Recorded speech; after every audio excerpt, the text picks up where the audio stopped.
우리 오늘 말씀은 이제 마태복음이 거의 다 끝나가거든요. 마태복음 27장 57절에서 66절까지 말씀입니다. 마태복음 27장 57절에서 66절.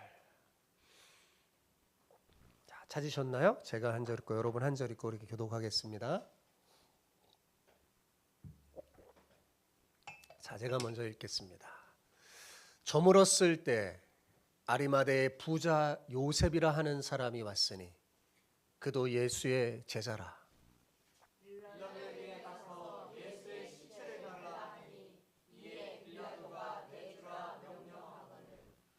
요셉이 시체를 가져다가 깨끗한 세마포로 싸서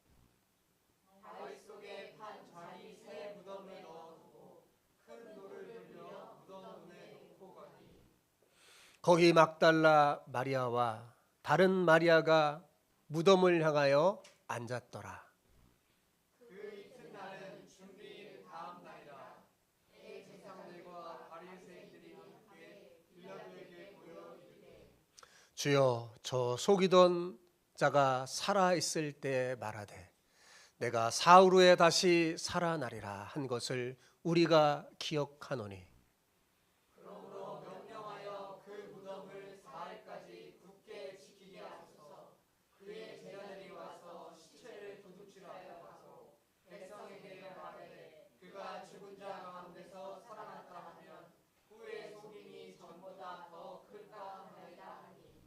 빌라도가 이르되 너희에게 경비병이 있으니 가서 힘대로 굳게 지키라 하거늘 그들이 경비병과 함께 가서 돌을 임봉하고 무덤을 굳게 지키니라. 아멘. 아멘. 용기 있는 믿음으로 바늘길을 통과한 부자라는 제목으로 우리 함께 은혜를 나눕시다. 여러분, 사람이 성장하지 않고 변화하지 못하는 이유가 뭘까요? 생각해 보면 간단해요. 변화를 위한 용기가 부족하기 때문입니다. 크든 작든 변화를 위해서는 용기가 필요합니다. 뭐가 필요하다고요? 용기. 여러분, 변화에 성공한 사람들을 보면 어때요? 특별해 보여요. 우리가 볼 때, 그죠? 그런데 여러분, 실은 그 사람과 나와 우리의 차이는요, 종이 한 장 차이에 불과합니다. 용기를 냈느냐? 그렇지 못했느냐? 그 차이예요. 여러분, 변화의 시작은 용기에서 나오는 거예요. 용기를 내서 한 걸음 더 내딛는 그 사람이 변화를 경험하기 때문입니다. 여러분, 자질이 아무리 뛰어나도요, 용기가 없으면요, 아무 소용이 없게 됩니다. 그 자질이 빛을 발하지 못해요. 여러분, 이것은 신앙에도 마찬가지입니다. 여러분, 우리의 신앙이 성장하지 않고 변화가 없는 그 이유가 뭐냐? 가만히 생각해 보면 믿음의 용기가 부족하기 때문입니다. 우리의 믿음이 성장하고 변화하기 위해서는 그러니까 뭐가 필요할까요? 여러분, 용기가 필요해요. 믿음의 용기. 여러분, 여러분의 신앙의 성장과 진정한 변화를 경험하고 싶으신가요? 네, 그렇다면 용기를 내어서 믿음의 발걸음을 내디뎌야 합니다. 여러분, 그렇지 않으면 좀처럼 바뀌지 않을 겁니다. 옛사람을 벗어버리고 새 사람을 입으려면 용기가 필요해요. 바울이 이 골로새서에서 그런 말을 했잖아요. 너희가 예수 그리스도 안에서 새 사람이 됐지만 옛사람을 벗어버리고 새 사람을 입어야 된다. 자꾸 말해요. 그런데 거기에 뭐가 필요하다고요? 용기가 필요해요. 옛사람을 벗어버리고 새 사람을 입을 용기가 필요한 거예요. 두렵지만 하나님의 말씀을 신뢰하여 말씀대로 순종하는 믿음의 용기 말입니다. 여러분, 그 용기 있는 믿음이 여러분 안에 기적을 만들어 낸다는 사실을 믿으시기 바랍니다. 오늘 본문에는 이런 용기 있는 믿음으로 기적을 만들어내는 사람이 등장합니다. 그가 누굴까요? 아까 읽었잖아요. 누구예요? 아리마대의 부자 요셉입니다. 자, 그런데 제가 왜 이 사람을 용기 있는 믿음으로 기적을 만들어낸 사람이라고 한 걸까요? 그가 부자이기 때문에 그렇습니다. 여러분 앞에서 예수님이 어떤 말씀을 하셨어요? 기억나시나요? 부자가 천국에 들어가는 것이 낙타가 바늘기 들어가는 것보다 더 어렵다. 여러분 이게 무슨 말이에요? 낙타가 바늘기에 들어갈 수 있겠어요? 못 하잖아요. 이게 무슨 말이에요? 실은 부자가 천국에 들어가는 것은 불가능하다는 말이에요. 네.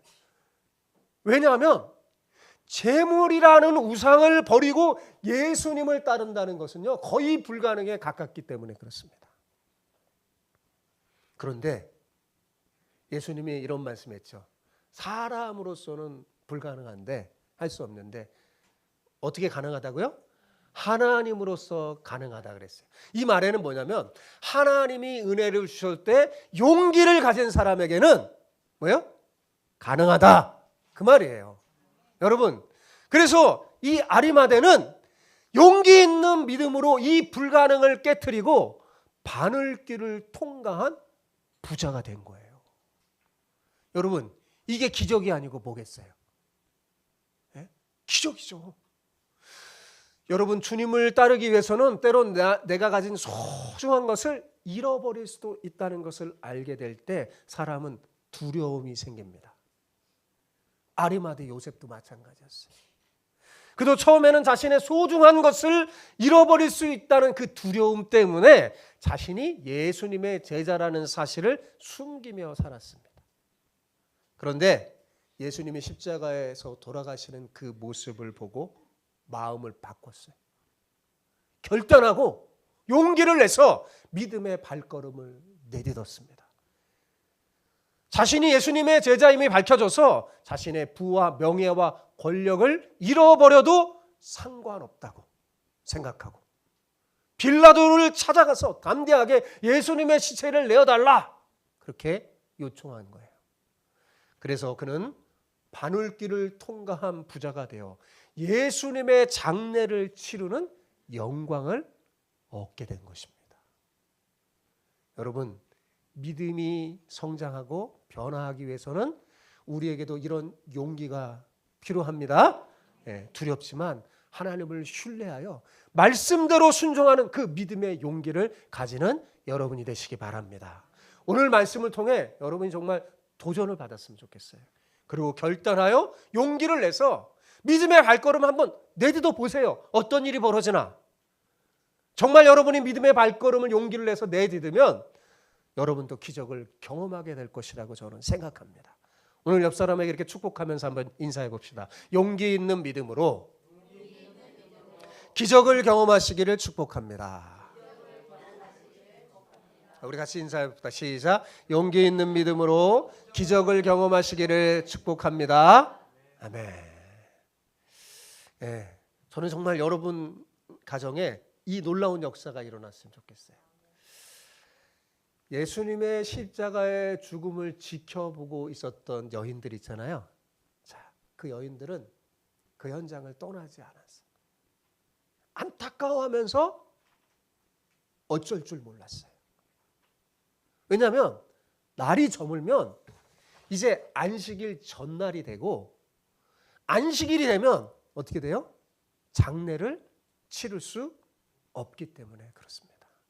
지금 예수님의 장례를 치르면 좋을 텐데 반역죄로 죽은 이 예수님의 시신을 로마가 내어줄까요? 안 내어줄까요? 내어줄 리가 없으니까요. 더 안타까운 것은 예수님을 저렇게 그대로 매달아 놓으면 어떻게 될까요? 새들이 와서 시신을 쪼아서 더 흉측하게 될 것이 너무나 뻔했기 때문입니다. 그런데 힘없는 자신들이 할 수 있는 것은 아무것도 없었어요. 그래서 그저 힘없이 안타까워 눈물을 흘리고 있었어요. 그런데 그때 뜻하지 않은 한 사람이 등장합니다. 그의 이름이 뭐예요? 요셉이에요. 자, 57절 같이 볼까요? 57절. 자, 시작. 57절 시작. 저물었을 때 아리마대 부자 요셉이라는 사람이 왔으니 그도 예수의 제자라. 여러분, 요셉이라는 이름은 당시에 너무 흔한 이름이에요. 예수님의 아버지도 요셉이죠. 구약에 또 요셉 등장하고 막 그러죠. 굉장히 흔한 이름이기 때문에 구별해야 되잖아요. 그죠? 그래서 마태는 아리마대라는 그 지명과 함께 부자라는 수식어를 붙여서 소개하는 거예요. 마리아라는 이름도 흔하기 때문에 막달라 마리아도 뭐야? 막달라라는 곳에 사는 마리아 이렇게 불러서 구별하려고 한 거예요. 똑같아요. 그러니까 아리마대라는 곳에서 부자로 유명한 요셉이라는 거죠. 그렇죠? 그럼 아리마대가 어딘가 정확하게 어딘지는 잘 모릅니다. 다만 구약에 나왔던 사무엘이 살았던 지역인 에브라임 산지 라마다임이라고 추측할 뿐이에요. 중요한 건 이게 중요한 게 아니에요. 중요한 건 뭐냐면 우리가 눈여겨 딱 볼 사람은 뭐냐면 이 사람이 부자였다는 사실입니다. 뭐였다고요? 부자 좋잖아요. 그래서 마태는 왜 부자라는 표현을 굳이 썼을까요? 물론 그가 진짜 부자였기 때문에 썼겠죠. 그런데 진짜 더 중요한 이유가 있었겠죠. 부자이기 때문에 예수님을 따르면 잃어버릴 것이 많은 사람이기 때문에 그렇습니다. 부자가 아니면 그래도 뭐 잃어버릴 게 없으면 그래도 뭐 예수님 잘 따를 수 있겠는데 예수님을 따르면 잃어버릴 것이 굉장히 많은 사람 잘 따를 수 있을까요? 없을까요? 잘 따르기가 힘들어요. 그래서 부자라고 적은 거예요. 여러분, 이 사람은 지금 예수님 옆에 있는 여인들과 달리 여인들은 힘없고 가진 게 없잖아요. 달리 이 사람 뭐야? 가진 게 많아서 지금 빌라도의 눈밖에 나면 어떻게 될까요? 잃어버릴 게 너무 많습니다. 마태는 이 아리마대의 부자 요셉도 예수님의 제자라고 밝힙니다. 예수님의 제자래요. 와. 근데 사람들이 몰랐죠.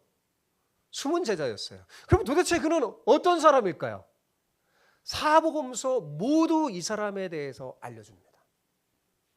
자, 마가는 어떻게 알려줬냐면 그가 존경받는 공회원으로 하나님 나라를 기다리는 자라고 소개합니다. 뭐라고요? 존경받는 공회원, 하나님 나라를 기다리는 자 이렇게 소개해요. 자, 누가는 어떻게 하냐? 누가는 그가 공회의원으로 선하고 의로운 사람이라고 소개합니다. 자, 여기서 공의원, 공회의원은 뭐냐? 사내들이라는 의회의 공회원이라는 뜻입니다. 당시 이스라엘에는요 국가의 모든 중요한 일을 결정하는 기관이 있었는데 대제사장 1명과 70명의 의원으로 구성된 사내들인 의회였습니다. 오늘날로 말하면 국회의원이라고 할 수 있겠죠. 근데 사실은 더 권력이 있는 거예요. 정치뿐만 아니라 종교적인 모든 문제를 여기서 다 주관해요. 그러니까 이걸 종합해 보면 뭐예요? 이 아리마대 요셉은 어떤 사람일까? 그는 부자라고 그랬잖아요. 명예와 그냥 의원이 아니에요. 존경받는 의원이었어요. 그죠? 많은 사람들이 따르고 존경받는 의원. 명예가 있었어요. 그리고 뭐예요? 권력을 가진. 다 가졌어요. 그죠? 부와 명예와 권력을 모두 가진 사람으로 하나님 나라를 기다리는 예수님의 제자였습니다. 하지만 요한에 의하면 그는 예수님을 따른다는 이유로 지금까지 쌓아오는 자신의 부와 명예와 권력을 잃어버릴까 봐 두려워했던 사람이에요. 자, 요한복음 19장 39절 상관 같이 읽어볼까요? 아리마대 사람 요셉은 예수의 제자이나 유대인이 두려워 그것을 숨기더니. 자, 그가 뭐 했다고요? 유대인이 두려워서 어떻게 해요? 자기가 예수님의 제자라는 걸 숨겼어요. 오늘날로 말하면 사람들이 두려워서 내가 하나님 믿는다는 거, 예수님 믿는 사람이라는 걸 뭐예요? 숨기는 거예요. 예. 직장에서 숨기고 사람들에게 숨겼다는 거예요. 그죠? 그는 하나님 나라를 기다리고 있었지만 동시에 부와 명예와 권력을 그대로 유지하고 싶었습니다. 그래서 그는 예수님을 믿기는 했지만 드러내놓고 믿지는 못했어요. 무서웠어요. 용기가 없었어요. 왜냐하면 지금까지 자신이 쌓아놓은 이 소중한 거 다 잃어버릴까 봐 두려웠던 거죠. 그런데 놀랍게도 오늘 본문에 보니까 그런 그가 변했어요, 안 변했어요? 변했어요. 그는 용기를 내서 빌라도에게 직접 찾아가서 담대하게 예수님의 시체를 내어달라고 요청합니다. 58절 볼까요? 오늘 보면 58절 시작. 빌라도에게 가서 예수의 시체를 달라 하니 이에 빌라도가 내주라 명령하거늘. 자 보세요. 누군가에게 부탁해서 그를 통해서 요청할 수도 있었을 거예요. 그게 더 안전하잖아요. 그죠? 이 사람 돈도 많고 권력도 있고, 예. 빌라도에게 뭔가 좀 어필할 수 있는 사람 골라서 그에게 돈도 주고 하면서 예수님의 시체 좀 이렇게 내어달라고 해라. 이렇게 충분히 할 수 있잖아요. 아마 세상 사람이 이렇게 했을 거예요. 그죠? 근데 그렇게 한 거예요, 안 한 거예요? 그렇게 한 게 아니에요. 그가 직접 가서 요청한 거예요. 뭐요? 결단한 거죠. 용기를 낸 거예요. 자신이 예수님 믿는 사람이라고, 제자라고 빌라도 앞에 당당히 밝히는 거예요. 요즘 우리식으로 말한다면 이게 어떤 행동을 한 거예요? 간이 부어서 배 밖에 나온 거죠.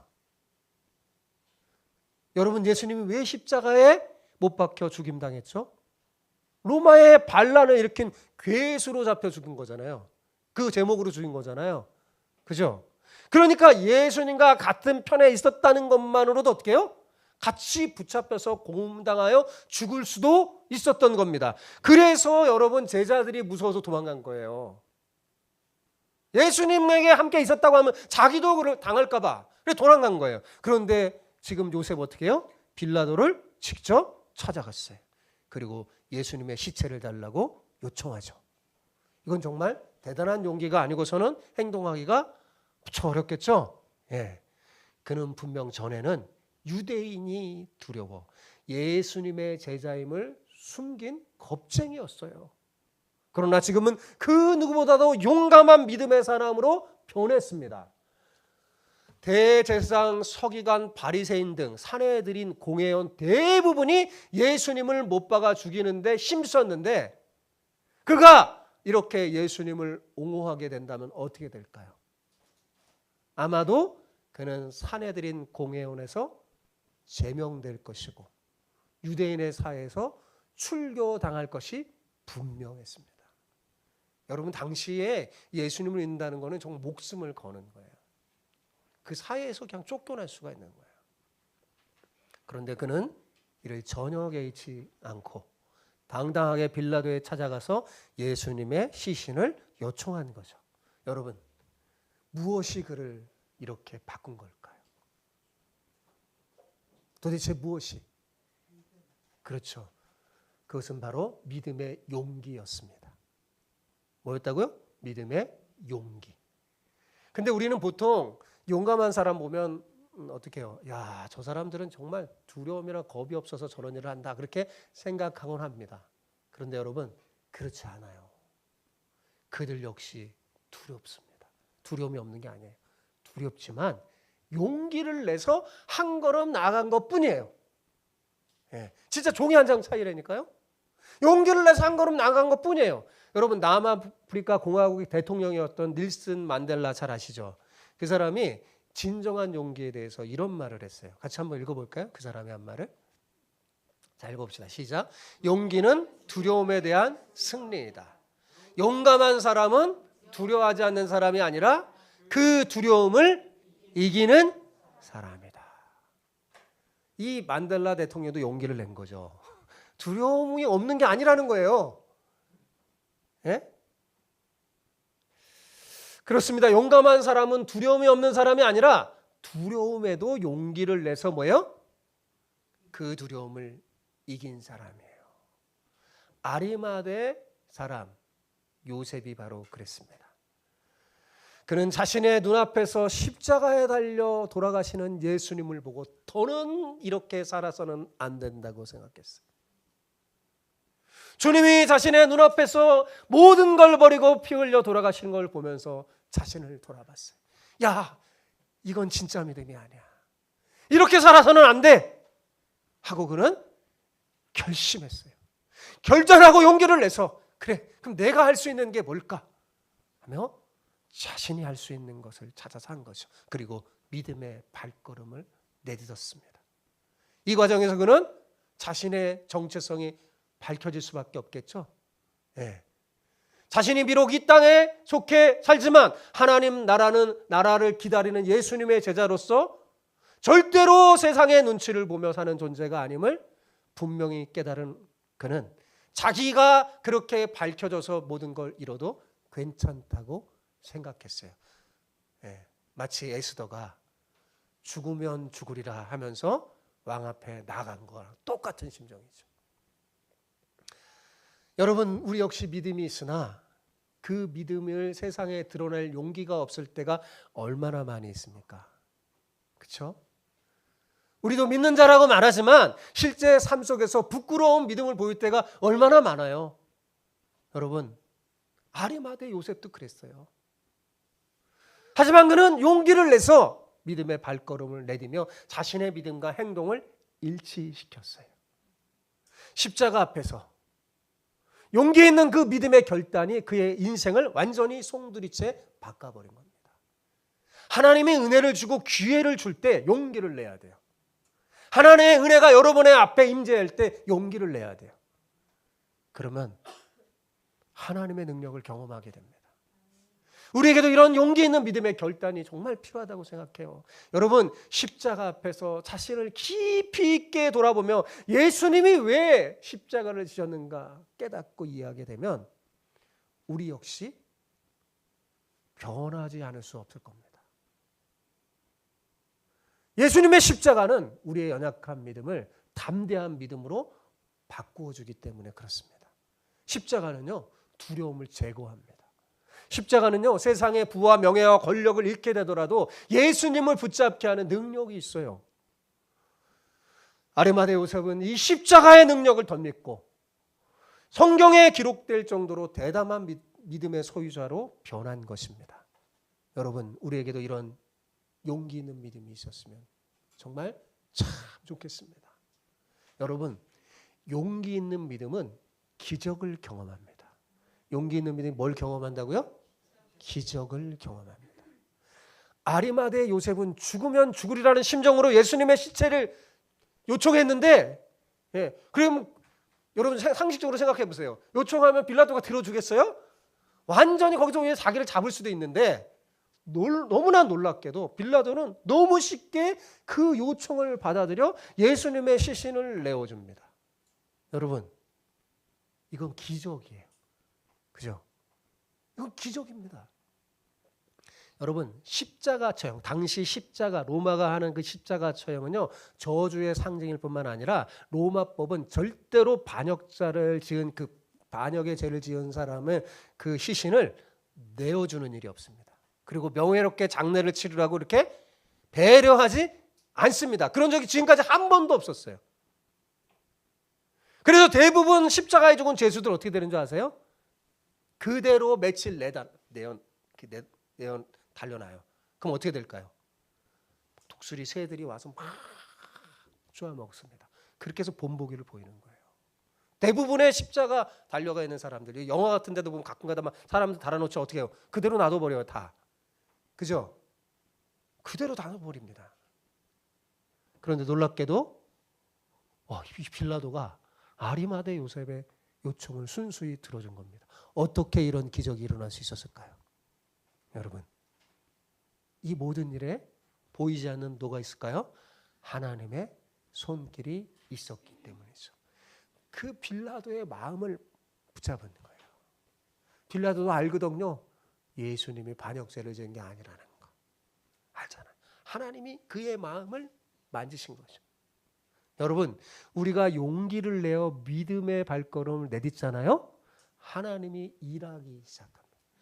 강팍한 사람의 마음도 주물러 만들어서 기적을 만들어내는 줄 믿으시기 바랍니다. 이렇게 빌라도가 예수님의 시체를 내어주자 요셉은 예수님의 시체를 다 가져가다가 깨끗한 세마포로 싸고 바위 속에 판 자기 새무덤. 이스라엘의 부자들은요, 자기 좋은 무덤들이 있어요. 자기가 판 자기 그 새 무덤에 예수님을 넣어두고 큰 돌을 굴려서 무덤 문에 놓고 갔어요. 그는 예수님의 장례를 준비해서 하나님 나라의 왕의 장례식을 거행한 거였어요. 마태복음은 그냥 놓고 갔다 이렇게만 간단하게 표현했어요. 근데 요한복음에 보면 실제로 어떻게 했는지 나타나요. 요셉과 같은 공회원이었던 니고데모가 있었어요. 니고데모 기억나십니까? 밤중에 예수님 찾아와서 예수님 말씀을 듣고도 그도 두려워서 밝히지 못하는 거예요. 거듭남에 대해 들었던 그 니고데모, 그도 마음속에 예수님을 믿었던 것 같아요. 그래서 그가 이 아리마대 요셉을 돕습니다. 모략과 침향 섞인 것을 100리트라쯤 가지고 와서 장례를 도왔다고 나옵니다. 여기 100리트라라는 단위는 오늘날 우리 단위로 말하면 32kg이에요. 여러분, 그 장례에 필요한 그 엄청난 향료가 32kg 상상해 가세요? 놀라운 거는 이것은 일반 사람의 장례를 위해 준비한 게 아니에요. 이렇게 많은 향료는요, 왕들, 그 왕들도 보통 왕들이 아니에요. 제왕들, 엄청난 권력을 있는 그 왕들의 장례식 때 이렇게 사용하는 거예요. 그러니까 예수님의 장례를 뭘로 치른 거예요? 왕의 장례로 치른 거죠. 아마도 요셉과 니고데모는 서로 협의하면서 사전에 준비했던 것 같아요. 니고데모, 내가 목숨 걸고 빌라도에게 갈 거다, 기도해 주라. 너에게 부탁할 게 있어. 나는 예수님의 시체를 모시고 오면 내가 준비한 내 무덤에 예수님을 모시고 싶어. 우리 예수님이 이렇게 놔두면 안 되잖아. 장례하는데 네가 도와주라 하고 니고데모하고 한 거죠. 니고데모 흔쾌히 수락하며 도와준 거예요. 요셉은 사람을 장례한 일이 없는 새 무덤을 준비했고, 니고데모는 엄청난 양의 향료를 준비했습니다. 그리고 그들은 왕의 방식으로 예수님의 시신에 향료를 넣고 세마포로 쌓아서 장례를 치르는 거예요. 자, 어떻게 해서 이런 일이 가능했을까요? 여러분은 어떻게 생각하십니까? 그렇죠. 믿음의 결단으로 누가 일했을까요? 하나님. 그렇죠. 하나님께서 역사하신 겁니다. 우리 권사님처럼 이렇게 하는 게 너무 좋아요. 와, 우리 여태까지 한 번도 안 그랬는데 우리 권사님이 딱 대답해 주니까 너무 좋아. 여러분, 하나님께서 아리마대 요셉의 마음을 만져주시고 은혜를 주셔서 이 같은 마음을 품게 한 겁니다. 앞에서 백부장의 마음을 변화시킨 것과 똑같아요. 여러분, 아리마대 요셉의 마음을 변화시킨 것도 다 하나님이 만지셔서 은혜를 베푸셨기 때문입니다. 이들이 유독 지혜롭거나 뭔가 공명심이 강해서 그런 게 아니에요. 다른 사람과 특별했기 때문이 아닙니다. 하나님이 은혜를 베푸시고 그 마음에 도전을 주었을 때, 잘 들으시기 바랍니다. 하나님 뭐예요? 은혜를 베푸시고 그 마음에 뭘 줬을 때? 도전을 줬을 때 용기를 내서 믿음의 발걸음을 내디디는 거예요. 그것이 이 놀라운 기적을 만들어낸 거예요. 앞에서 등장했던 이 여인들, 오늘 본문 61절에 보면 예수님의 무덤을 향해 앉아 있었다고 되어 있어요. 그러니까 여기서 뭐를 할까요? 그러니까 뭐예요? 이 여인들, 아리마대 요셉이 예수님의 장례를 다 치른 다음에도 돌아간 거야, 안 돌아간 거야? 안 돌아가고 무덤을 바라보고 있었던 거예요. 다 지켜보고 있었어요. 이 여인들이 아까 제가 그랬잖아요. 안타까워하고, 이거 어떡하지? 예수님의 장례를 치러야 되는 자기는 힘도 없고, 예? 이제 큰일 날 텐데 동동 구르고 안타까웠던 그 여인이 하나님의 역사를 체험합니다. 갑자기 전혀 몰랐던, 이 사람은 숨겨진 예수님의 제자잖아. 어떤 남자가 등장하더니 예수님의 시체를 데리고 와서 막 왕처럼 장례를 치르는 거예요. 얼마나 깜짝 놀랐을까요? 다 지켜보고, 제 생각에는 아마 이 여인들도 도왔을 것 같아요. 예, 도왔을 것 같아요. 다 돕고 거기 무덤을 바라보고 앉아 있었어요. 이 여인들은 힘도 없고 돈도 없었죠. 아무리 주님을 사랑한다고 해도 뭔가 할 수 있는 게 아무것도 없었어요. 그들이 할 수 있는 것은 그저 주님이 계신 그 자리에 함께 있는 것이었습니다. 여러분, 하나님이 역사하는 그 자리에 함께 있는 것이 복입니다. 네, 여러분도 주님이 역사하는 그 자리에 함께 있길 바랍니다. 나는 정말 힘이 없고 돈도 없고 나이도 많고 내가 내가 주님을 위해서 뭘 할 게 없을까? 할 게 있어요. 어떻게 해요? 주님이 역사하는 그 현장에 뭐예요? 앉아 계십니다. 이렇게 앉아 계시고 기도하시면 돼요. 하나님 그것도 크게 기록해 놓고 있잖아요. 이걸 여러분 기록해 놓고 있잖아요. 이렇게 예수님의 장례가 다 치르고 난 후에 마태는 그 이튿날 안식일에 벌어질 일들을 기록합니다. 대제사장과 바리새인들이 안식일인데도 불구하고 함께 규례를 깨고 빌라도를 찾아서 예수님의 시체를 달라고 요청합니다. 여러분 생각해 보세요. 말도 안 되는 일이에요. 이들은 예수님이 제 안식일날 뭘 막 사람을 고치고 할 때 뭐야, 안식일을 막 깬다 막 했던 사람이 자기들이 지금 마지막에 뭐예요, 안식일을 깨고 와서 빌라도의 이방인 찾아가서 예수님의 시체를 내어달라, 이거 안식일 깨는 행위거든요. 지금 그러고 있어요. 되게 우스운 일이죠, 여러분. 자, 63, 64절 볼까요? 시작. 주여, 저 속이던 자가 살아있을 때 말하되 내가 사흘 후에 다시 살아나리라 한 것을 우리가 기억하노니 그러므로 명령하여 그 무덤을 사흘까지 굳게 지키게 하소서. 그의 제자들이 와서 시체를 도둑질하여 가고 백성에게 말하되 그가 죽은 자 가운데서 살아났다 하면 후에 속임이 전보다 더 클까 하나이다 하니. 여러분 여기서 주여는 예수님이 아니에요. 주 누굴까요? 주여 대상이 빌라도를 지칭하는 거고, 저 속이던 자는 누굴까요? 예수님을 말하는 거예요. 근데 저는 이 구절을 읽을 때마다 마음이 참 심란해요. 왜 그런 줄 아세요? 예수님이 사흘 후에 살아나리라 이 말씀을 정작 기억해야 할 제자들은 하나도 기억하지 못하고 있는데, 예수님을 죽였던 이 사람들이 부활에 대한 예수님의 말씀을 뭐예요? 똑똑히 기억하고 있었다는 사실입니다. 물론 이들은 믿지 않아요. 예수님이 부활했다는 걸 믿지 않아요. 예? 이들은 믿지 않으니까, 근데 예수님이 부활한다고 하니까 막 생각해 본 거예요. 자기들이라면 어떻게 했을까? 자기들이라면 어떻게 했을까? 그러니까 이들은 예수님의 제자들이 예수님의 시체를 훔쳐가서 부활했다고 속이지 않을까 이렇게 생각한 거예요. 그래서 예수님의 제자들이 시체를 훔쳐갈까 봐 염려했습니다. 부활에 대해서 믿지 않았으나 제자들이 와서 시체를 훔치고 거짓말할까, 그래서 정치적인 모략을 꾸밀까 염려하고 있었어요. 그러니까 이들은 정말 믿음이 눈꽃만큼도 없는데 혹시 생길 수 있는 단 1%의 가능성마저도 조심하면 다 준비하는 거예요, 여러분. 그러니까 빌라도가 허락하여서 예수님의 무덤을 지키게 하죠. 진짜 돼지 눈에는 돼지만 보인다고, 자기들이 원래 모략을 꾸미고 그런 사람들이잖아요. 그러니까 이 예수님의 제자도 그럴까 봐 막 걱정한 거예요. 그래서 그것도 철저하게 일어나지 못하도록 다 준비하죠. 빌라도가 허락해요. 그래서 경비들이 지키고 어떻게 했다고 했냐면 임봉했다는 말이 나오죠. 뭐냐면 무덤물을 이렇게 딱 옮겨보면 딱 표시가 나서 딱 할 수 있도록 완전히 철저하게 임봉하며 경비들을 지키고 있었어요. 이렇게 예수님의 십자가 사건은 일단 일단락됩니다. 자, 제가 이 말씀을 묵상하면서 여러분에게 해주고 싶은 말이 있어요. 여러분, 제가 설교 서두에서 우리의 신앙이 성장하지 않고 변화가 되지 않는 그 이유가 뭐라고 그랬죠? 예? 믿음의 용기가 부족했기 때문이라고 그랬죠?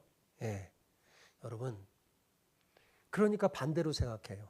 우리의 믿음이 성장하고 변화하기 위해서는 뭐가 필요할까요? 용기가 필요합니다. 두렵지만 하나님을 신뢰하여 말씀대로 순종하는 믿음의 용기 말입니다. 그게 저와 여러분에게 너무 필요해요. 그 용기 있는 믿음이 우리의 신앙을 성장시키고 변화시켜서 하늘의 기적을 경험하게 만들 겁니다. 저는 사랑하는 우리 주마음 가족들에게 이런 믿음의 용기가 필요하다고 생각해요. 아리마대 사람 그 요셉처럼 용기를 내서 지금까지 불가능하다고 여겼던 여러분의 삶의 상황에 기적을 경험했으면 참 좋겠어요. 여러분, 지난주 다니엘 기도회가 많이 부흥했어요. 3명이었는데 많을 때는 8명 이렇게 저까지 해서 하면서 많이 부흥했는데 더 부흥했으면 좋겠습니다. 지난해 다니엘 기도회 강사 중에 남경필 집사라는 전 국회의원이자 경기도 도지사였던, 여러분도 잘 아실 거예요. 그 사람의 간증을 들었어요. 간증을 들으면서 저도 웬 뭐 정치인이 간증을 할까 하면서 저도 좀 이렇게 처음에는 생안경을 끼고 이렇게 들었는데, 이 사람이 완전히 달라졌더라고요. 저는 그 사람에게서 아리마대 요셉의 향기를 느꼈습니다. 정치인으로서 많은 사람 앞에 믿음을 드러내면서 특히 마약을 해서 전과 산범이 된, 그래서 지금 감옥에 있거든요. 감옥에 있는 자신의 아들의 이름까지 밝히면서 자신의 그 수치스러운 이야기를 하면서 간증하기까지는 대단한 용기가 필요했을 겁니다. 그런데 그는 용기를 내서 믿음의 발걸음을 내딛었어요. 그러자 하나님께서 그의 삶 속에서 기적을 경험하게 해주셨어요. 그의 간증 속에서 제가 인상 깊게 감명받은 부분이 2군데 있었어요. 첫 번째는 뭐냐면, 그가 엄청나게 말썽 피우고 속상했던 아들에게 한 말입니다. 이 마약을 하면요, 엄청나게 거짓말하고 금방 했다가 나가면 또 정말 속이 터지게 하죠. 근데 그 아들에게 했던 말, 그 사람이 했던 말이 제 마음에 콕 닿더라고요. 그리고 여러분에게 해주고 싶었어요. 그가 자기 아들에게 이렇게 했대. 나는 너를 절대로 포기하지 않아. 너도 포기하지 마라. 그렇게 말했대요. 그는 마약으로 망가진 그 아들을 보면서, 야, 내 아들처럼 마약으로 빠진 사람이 너무 많다는 걸 알게 됐어요. 세상에. 우리나라에 너무 많다는 거. 이 사람에 의해서 보니까 뭐 200만 명이나 된대요. 이 사람들을 돕고자 은구라는 회사를 만들었습니다. 근데 은구가 뭔가 그랬더니, 은구가 Never Give Up. 그래서 영어 약자의 NGU. 그래서 은구라는 약자라고 합니다. 그리고 또한 우리말로 은구 그러잖아요. 은혜를 구하다라는 의미도 있다고 합니다. 지금 그는 은구라는 회사를 통해서 마약에 빠진 사람을 돕고 치유하는데 자기 후반부 인생을 보내고 있습니다. 이제 정치인의 인생을 다 내려놨더라고요. 아무리 막 끌고 불러도 그땐 너무 괴롭고 행복하지 않았었다고 고백하더라고요. 그는 사람들 앞에서 자신의 잘못을 반성하며 고백했어요. 자기 교회 다녔지만 솔직히 정치인이었을 때 표 때문에 교회 다녔다고, 표를 얻기 위해 교회 다녔다고, 껍데기만 기독교인으로 세상 사람과 똑같은 가치관을 가지고 살았었다고 고백하더라고요. 그는 학벌과 외모 지상주의에 따라서 자기도 좋은 학벌을 따고 세상에서 잘 먹고 잘 살라고 자기 아들을 유학 보냈다고 합니다. 그런데 그만 유학 보낸 그곳에서 뭐 잘 공부해갖고 오는 게 아니라 마약을 배워갖고요, 지금 이렇게 망가진 삶을 살게 된 거예요. 우리나라가 마약이 들어오는 가장 큰 통로 중에 하나가 유학이에요.